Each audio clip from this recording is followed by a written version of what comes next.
We've got Rose Namajunas versus Tracy Cortez is the main event. This is a fight night. I'm actually really excited for this card. It's a pretty good card for a fight night, honestly.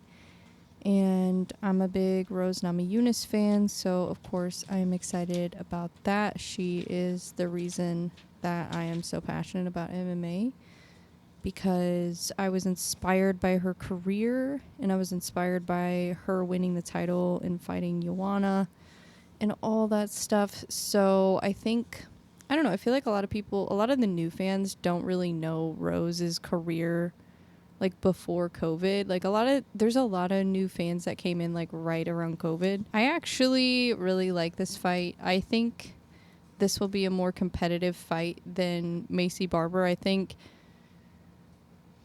Macy Barber's really good, but I just think that Rose is levels above her still as far as just like her experience. And that's kind of the same thing that I'm thinking with Tracy.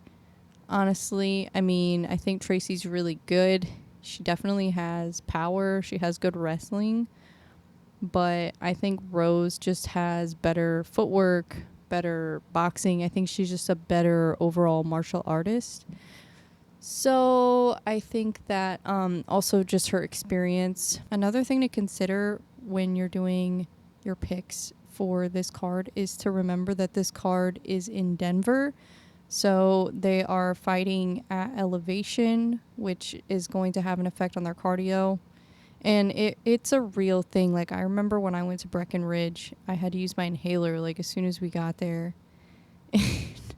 My asthma was flaring up really bad. So Rose is already pretty acclimated to training at elevation, so I think that's going to give her an advantage in this fight. She also has a lot of 5-round experience. Tracy Cortez doesn't have any 5-round experience, so that is a huge deal. I think that taking Rose on short notice in a 5-round fight is a huge risk for Tracy Cortez, because I just don't see her being able to keep up with Rose's pace in the later rounds. I think that's where Rose is really going to shine. And I think that Rose is going to win by decision. I think that her experience, just the pedigree of opponents that she's faced, I think that her skills, her resume, everything kind of speaks for itself. I think Rose is just overall a better fighter. I know she's moving up a weight class and her opponents are going to be bigger and stronger. And Tracy could have a strength advantage on the ground, but I do still think that Rose has a really slick submission game too. I think Rose has excellent ground game. I think she's a very complete mixed martial artist. So I definitely think Rose has the advantage almost everywhere in this fight, in the striking, in the grappling. I think the only areas that Tracy has the advantage would probably be power and strength, which is, those are important things. So I think Tracy could have success in the early rounds, but I think Rose will probably win by decision. Another thing about Rose is she's really difficult to finish. It's been a long time since she's even been finished. I think the last time was when she got slammed and she got knocked out that way. So Rose is definitely hard to put away. So if Tracy can't put her away, then she's got to fight her for 5 rounds. And at elevation against a former champion, Rose Namajunas, I mean, that's a lot to take on. That's a tall order. So I think that there's definitely a chance Tracy could win. I mean, it's MMA, but I think overall, I'm definitely leaning toward Rose. So I'm looking at the DraftKings odds, and Rose Namajunas is a minus 218 favorite, and Tracy Cortez is a plus 180 underdog. So I would say I agree with those odds. I think that's pretty fair, especially considering that Tracy's taking this on short notice. That's a crazy fight to take on short notice for 5 rounds. And then Santiago Ponzinibbio versus Muslim Salikov. So Santiago Ponzinibbio is 30-7, and Muslim Salikov is 19-5. I honestly have no idea what to think about this fight, honestly. I don't know. I definitely am leaning toward Ponzinibbio. I just think that he's had maybe the more impressive resume lately, just fought better opponents. So, I mean, they both got knocked out by Li Jingliang. So, I don't know. I'll go with Ponzinibbio. And then Drew Dober versus Jean Silva. This is a really interesting fight. So this was originally supposed to be Drew Dober versus Mike Davis, but Mike Davis had to withdraw. So now Jean Silva is taking his place. Jean Silva came from Contender Series. He was on season 7 of Contender Series, and he ended up getting a contract with the UFC, and he has been just on an absolute tear since then. Jean Silva is 13-2. He is taking this fight on short notice. He's replacing Mike Davis, and he normally fights at featherweight. His last fight, he did miss weight, but he fights at featherweight. His last fight, he's coming off of a knockout win over Charles Jourdain. He was actually the first person to ever knock Charles Jourdain out. So Drew Dober has been in the UFC for a long time. He trains at Elevation, so I think that's an important factor with him going into this fight. He also has 5-round experience. He's just much more experienced. He's fought the who's who at lightweight. So I think Drew Dober's going to win this fight. I think that if he doesn't get the knockout, he's going to have the experience advantage, and he's going to have the cardio advantage to be able to win a decision. So I'm definitely going with Drew Dober. I do respect Jean Silva for taking this fight, but I mean, Drew Dober, he has 14 knockouts. He is 27-13, so he has 27 wins, 13 losses. He has 3 times fight of the night, 4 times performance of the night, and Drew Dober is actually tied for the most knockouts in UFC lightweight history, and he's tied with Dustin Poirier. He also knocked out Bobby Green. He's a southpaw. One thing about Drew Dober, he is really dangerous in the pocket. That's how Bobby Green got knocked out, because he got into an exchange with Drew Dober in the pocket, and he got caught and got knocked out. So I could definitely see that happening here with Jean Silva, just with him not being as experienced as Drew Dober. I could see him getting a little reckless. So then we have Gabriel Bonfim versus Ange Loosa. Gabriel Bonfim is 15-1. Loosa is 10-3. I'm definitely going to go with Gabriel Bonfim. I think that he is the better fighter. He had the one loss, but I still think he's legit. So, yeah. Julian Erosa versus Christian Rodriguez. Julian Erosa is 29-12. Christian Rodriguez is 11-1. I'm going with Christian Rodriguez. I like his chances in this fight. And I'm thinking probably a knockout. Abdul Razak Al Hassan. Sorry, definitely messed that name up. He is 12-6. He is fighting Cody Brundage, who is 10-6. I'm going with Cody Brundage. I don't think his loss to Bo Nickel is anything to really be ashamed of, because Bo Nickel is a prodigy. Jasmine Jasudavicius versus Fatima Klein. I'm going with Jasmine on that one. That's my decision. Joshua Van versus Charles Johnson. Joshua Van is 10-1. Charles Johnson is 15-6.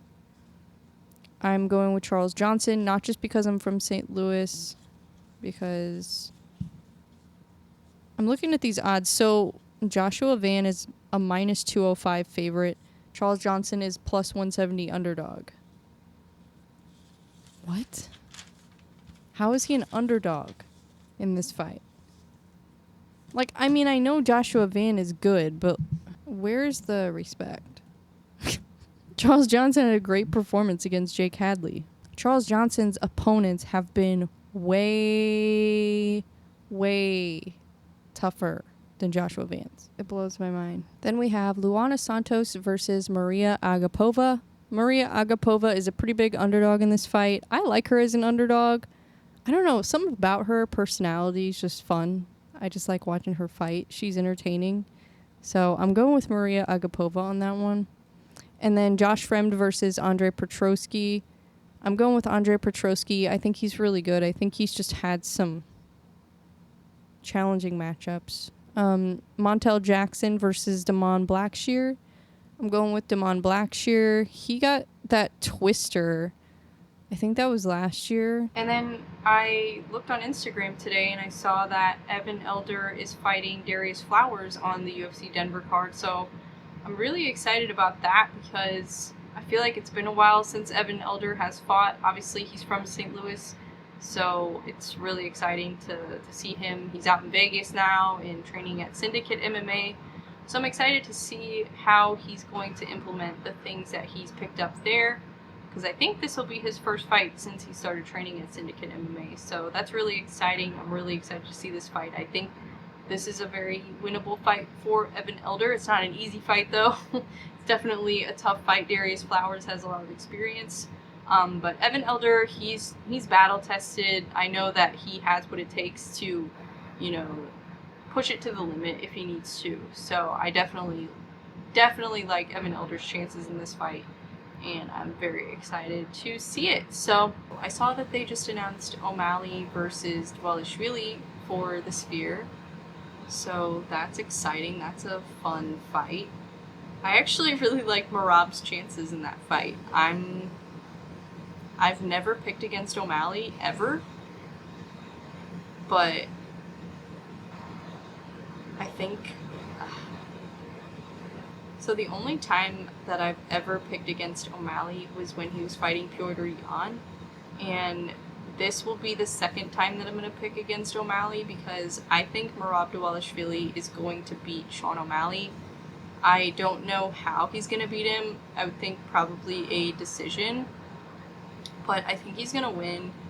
And I don't know. I think that a lot of people are underestimating Merab Dvalishvili's pace, because if you watch Sean O'Malley, he kind of fights at a little bit of a slower pace, and Merab is going to push him to the limit, and I don't think he's going to be comfortable in there with Merab. So I honestly do think that Merab is going to win this fight. And keep in mind, I predicted Sean to beat Aljamain Sterling.